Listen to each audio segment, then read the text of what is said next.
This block, when you start looking in your handout that you got tonight, you're going to see that there are tons of pieces and you know, lots of pieces. I mean, just look at your cutting list there and your pieces that you're going to cut.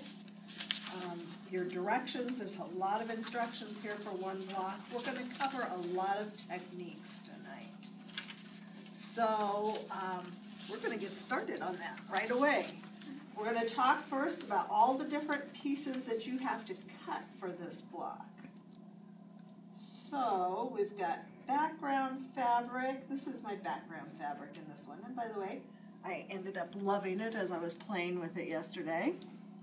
So these are pieces out of the background fabric. We've got what I call the roof fabric. I don't know where my little roof went, but I've got one here. So this is my roof fabric.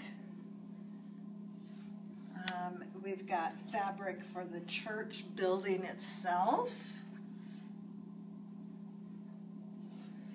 And we've got fabric for, this is my stained glass windows, which I thought that looked really cool for that. A contrasting fabric for the door. Not very large pieces of anything. You can almost do this out of scraps, but just a lot of different fabrics. So a couple of these you don't actually cut at first. You're going to only cut the ones out first that have specific measurements, like the body of the church and these pieces here. But what we're going to do is we're going to take this block now section by section and see if we can figure out how to put it together. And like I said, it's a fairly complicated block, and it's going to be doing some new techniques from what we've been doing. Not near as much of the rotary cutting. I mean, there still is rotary cutting, but the whole thing is not rotary cut like what we've done in the past. But I didn't want you to get too disappointed and feel like you were going to not do any more triangles. So I made sure that we've got one triangle to work on, and that's the little roof on the steeple.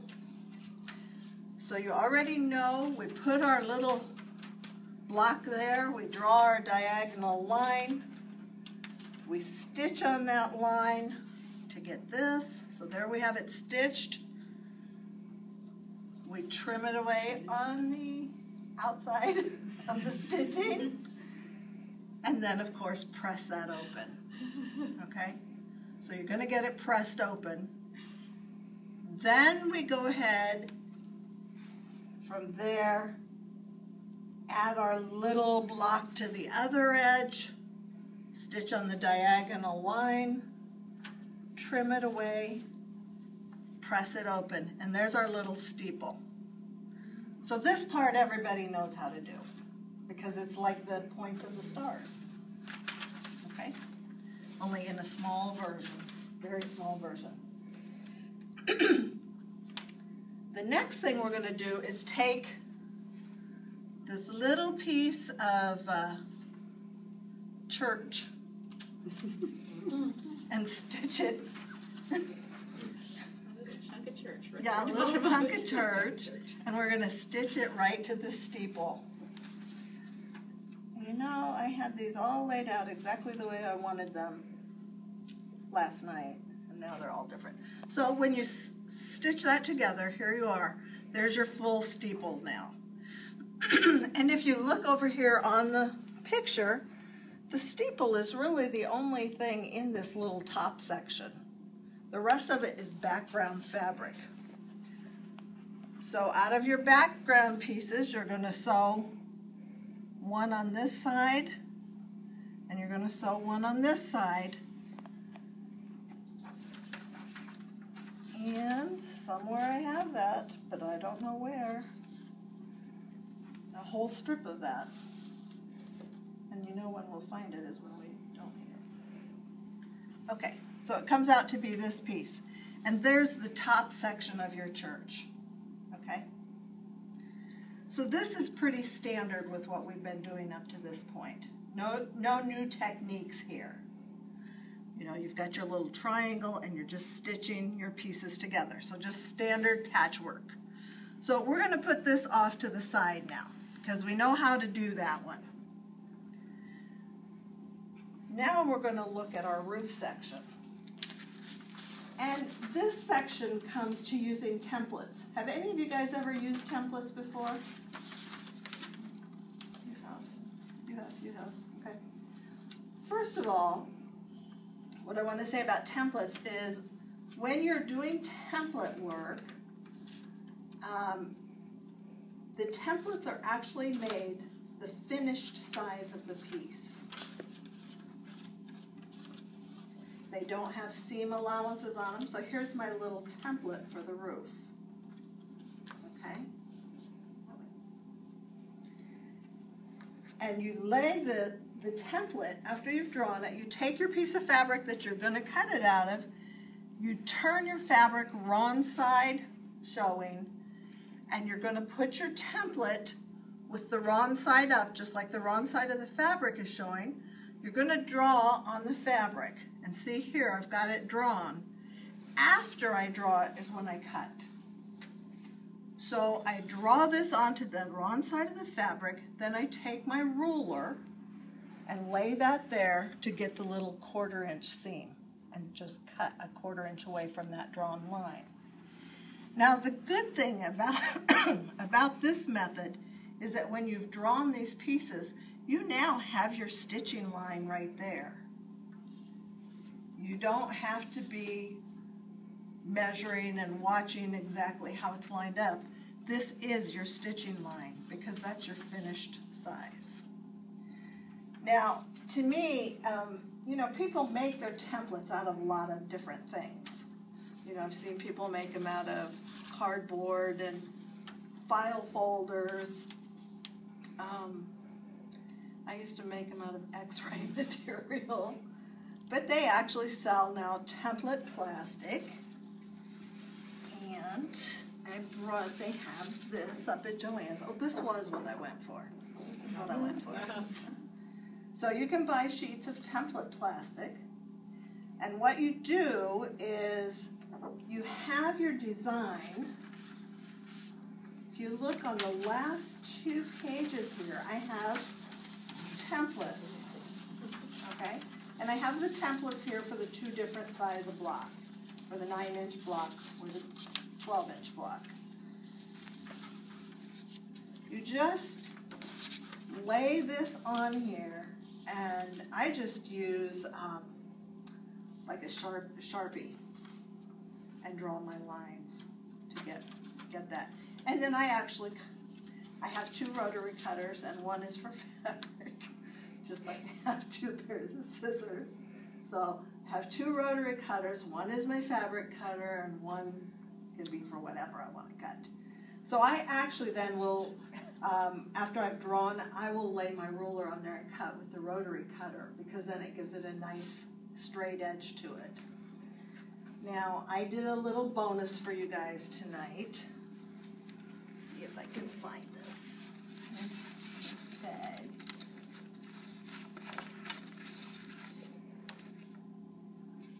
Made you your set of templates. Oh, wow.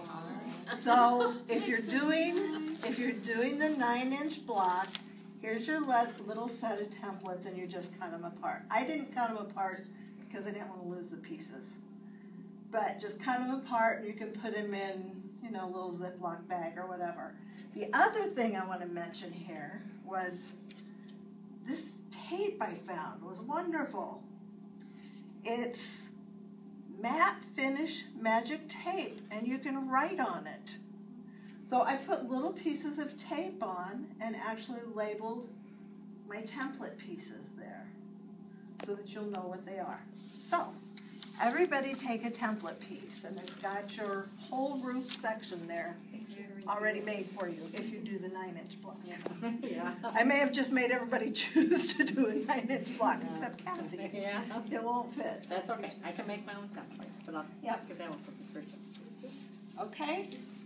So you can see I just lined them right up. What I did was I had my pattern drawn out on a piece of paper, and I just laid it right over the pattern and just drew it all in a straight line. Now you don't get quite that if you make from this because each piece is separate. But let's go ahead now and talk about how to put this together. So here we are. We've got our roof piece, which has stitching line already there on the back. The other pieces that we're cutting are a left background piece, a little, I just called it a gable. I don't know what to call these things. And then the right background piece, okay?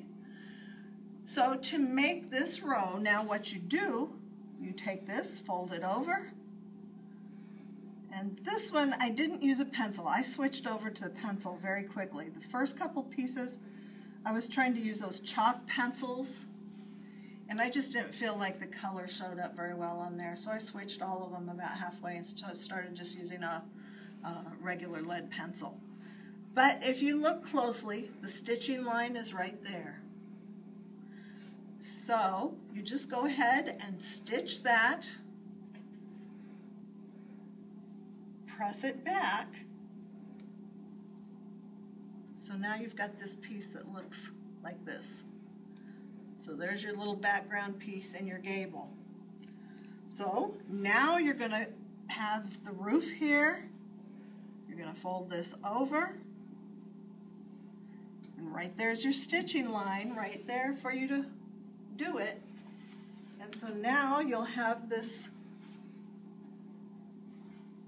piece. And here we are with the last piece. Already, just like this, we're getting this together.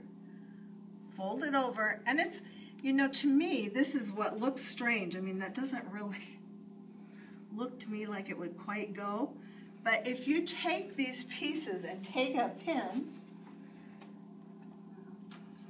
let's see if I can get in there. What I do is actually take a pin and line those up and pin them together so that I know that those points meet. I can't get in my pin box.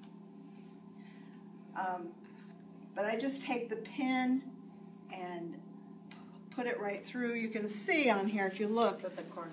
Yeah. see at the corners where they meet, I'll put the pin right through there. Okay? And so you match it up at both ends. And then just go ahead and stitch your line.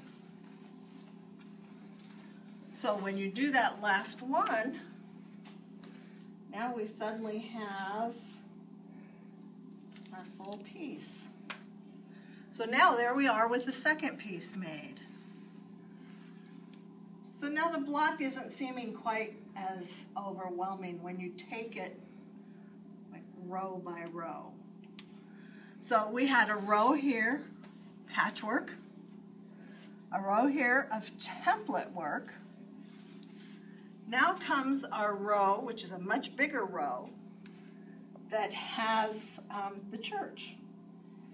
So we've got our body of the church. But we want to get those windows and door and those things on there.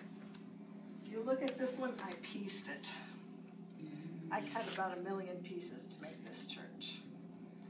And I was very frustrated with it and knew that you guys would be too. So we went for a simpler method. So now here comes our, our next part for tonight. How many of you have used heat and bond before? Oh, good. This is something a little more common to everybody. So on the lower part of your template sheet, down here at the bottom, are pieces that need to be put onto heat and bond. So what I do is I lay my heat and bond right over door, okay? Right over, and I trace it, okay? So you need one door, you need two windows, and then if you want a little window in the